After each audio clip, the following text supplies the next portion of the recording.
taako o wi ko Fuuta Jalon o wi ko Fuuta Tooro o wi ko Fuladu walla o wi ko Jolof ko ɗum woni goonga o sabu jam fulɓe ko jam Afrique jam Afrique kadi ko jam fulɓe kala leydi ndi njaaɗa ɗo fulɓe ngoni so ndi alaa e jam fulɓe toon ngonata e jam kala leydi dañji fulɓe mum ngalaa e jam ndin leydi wonata e jam neke jam fulɓe ko jam Afrique ko jam fulɓe yo jam jaalo ñaaɗen heen salatu wassalam ala man bu'itha rahmatan lil alamin banndiraaɓe ɓiɓɓe fulɓe on calminaama o ko ɓii nene mon Mamadou Alassane Ba haalata ɗo e innde Pulaagu Sénégal jaɓɓaade fulɓe diwan arɓe ɗo hannde tenkiɓe Guinée min kam ni bo mi wi kon koto o Guinée hay sinno ninmi man wiya ha junti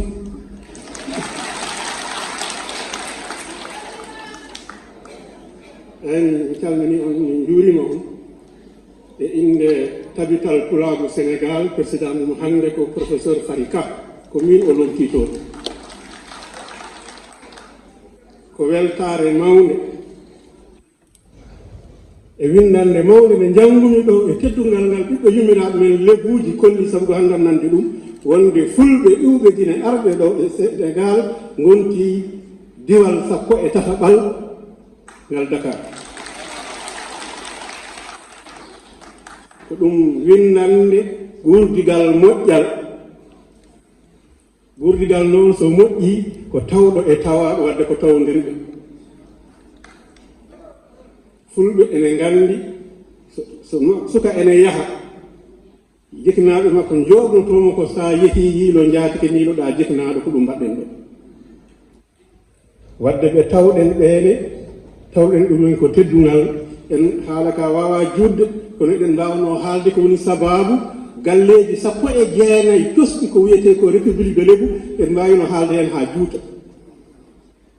kono wona ɗum kaalate kalami ko konngol gotol yimɓe ngoni Europe ɓiɓɓe men jibinama Europe mbawi haɓede Europe ha keeɓi kayitaji droit de sol laatima wawa sellude e Sénégal jibinede ɗo mbiyeɗa a wawa wonde Sénégal nayi so tawi komi fula kunda mbeɗa wawi wonde Sénégal naajo mi wona Guinée naajo wona Guinée Bissau naajo saabu fuladu koko fecca pecce tati so tawi komi Fuuta Tooranke mbeɗa wawi so wonde Sénégal naajo mi wona Mauritanie naajo saabu maayo ngo wona keerol kono wattama keerol hade mum ittede somi yeehi Fongo Limbi mi yeehi Fulaya mbeɗa andi jibinaɗo Fongo Limbi e jibinaɗo Fulaya o jiiɗi yumma e baaba o wiyatake tan ko jibinaɗo goɗɗo o heddo Sénégal wadde ko en gotum fulɓe Fuuta Tooro noon mbi so fowru min ndano mbiya toon fowru e Fuuta Jalon gonooru so riddi sagata gorko yii ɗum koye koyɗe mum ko onen daroto calo yimɓe ɓe mbiya on gona ɗo won biɗo nane mataw o yeehi vous êtes aussi sénégalais ko ɗe faal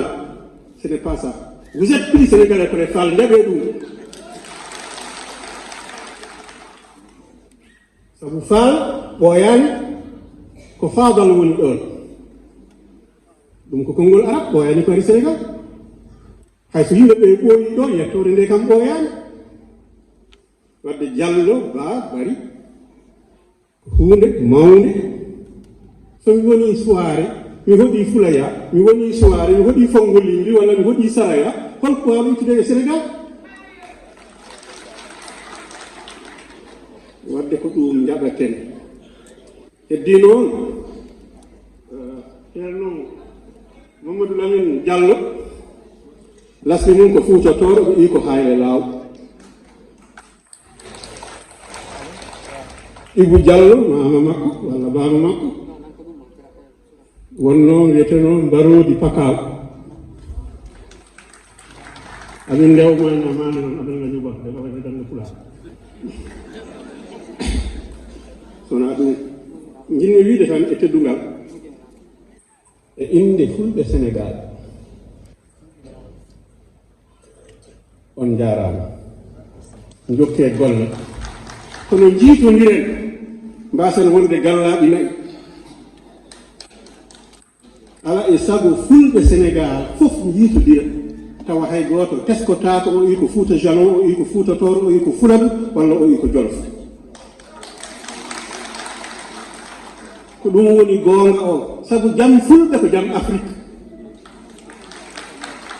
jam Afrique kadi ko jam fulɓe kala leydi ndi njaaɗaa ɗo fulɓe ngoni so ndi alaa e jam fulɓe toon wonata e jam kala leydi dañji fulɓe mum ngalaa e jam ndin leydi wonata e jam ndeke jam fulɓe ko jam Afrique ko jam fulɓe yo jam jaalonaaden heen enen ɓiɓɓe yummiraaɓe Afrique naaɓe en ndenndii duwaaw ɓiɓɓe yummiraaɓe meeɗen marukunaaɓe wasallimu aleykum wa nu'azzikum يرحم الله موتانا كلهم والصلاة والسلام على من أرسل وبعث رحمة للعالمين ولم أكن حقا عندكم قالوا wiide bisimilla koɗo men tedduɗo Alhaji Alseni Bari e kanko e délégation makko ɓe o ardi ɓe min beltima e yiidema min beltima e arde ma ɗo e Sénégal min wima bisimilla e leydi ma Sénégal ko leydi ma ko leydi mon ko leydi guinenaɓe saabu no wiyete ni hanki ko enen tan gonduno enen fof mboɗo heewi somi yi neɗɗo o wiyami komi pullo Fuuta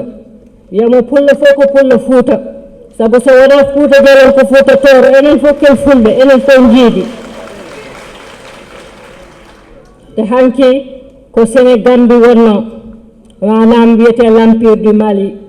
ne renndiri Afrique de l'Ouest fof gila Ghana ha Mauritanie ne rewi Guinée ne rewi Sénégal ne rewi Burkina ne woni gotum tubakoɓe ngari ɓe jii jawdi mo joguiɗen ɓe jii fayida men e fulla men ɓe jii neɗɗagal men ɓe jii doole men ɓe mbiya ɓe jooɗo e keeceje men kono eɗen gondi e waliyaɓe mawɓe ɓurɓe heewde ko Guinée gonno Fuuta Jalon sabu taman Cheikh Oumar Al Fouti nde ɗanni duuɓi nogas e tati omo jiino gondal omo jiino peeje o ari ko laggine o adi yaade ko dinguira e ko gonga de nde o wi tubakoɓe ne para nde jooɗo e keeceji men o wi ko ɗum ɗo de ko gueɗel tan safrata ɗum masen jeeyede refuser la domination. Il nous faut créer un grand empire qui va du fleuve Sénégal au fleuve Niger sous l'empire de l'islam. C'est pourquoi même vaincus, grâce à leur supériorité militaire, nous ne sommes jamais rendus. Pour le jaɓani jooɗade Faidherbe haali ɗum o wi Afrique somi tamani ɗum e junggam ko fulɓe tawi ɗum saabu koɓe jambareɓe sa yeehi Guinée taw koɓe jambareɓe sa ari Sénégal koɓe jambareɓe sa yeehi Sokoto koɓe jambareɓe sa yeehi Borno koɓe jambareɓe donc enen ɓe peccino en kono noon ha joni eɗen ndenti saabu ɗum ɗo holli eɗen ndendi helli ɓe jiɗino feccude en kono en jaɓani feccade eɗen ndenti eɗen gonine ko goto haalama ɗo ministre haali o wi États-Unis d'Amérique holko waɗi hokki ɗum doole woni wonde ƴettude